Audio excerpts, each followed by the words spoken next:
आवाज कहां तक जानी चाहिए? মুক্তির আগেই ট্রোল, বয়কট আর বিতর্ক, আর মুক্তির পর বক্স অফিসের রেকর্ড ঝড়। বর্ডার একটা আবেগ, একটা ইতিহাস।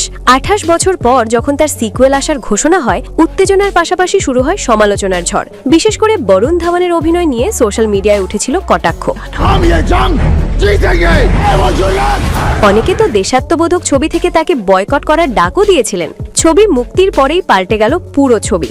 দর্শকদের একাংশের মতে বরুণ ধাওয়ান এই ছবিতে নিজের ক্যারিয়ারের সবচেয়ে পরিণত অভিনয়টা উপহার দিয়েছেন। পাশাপাশি দিলজিৎ দোসাঞ্জ, আহান শেট্টি দুজনের অভিনয় মন ছুঁয়েছে দর্শকদের। সমালোচকরাও বলছেন বর্ডার 2 শুধুই দেশাত্মবোধ নয়, এটা আবেগ, ত্যাগ আর সাহসের গল্প। में आंखें डालकर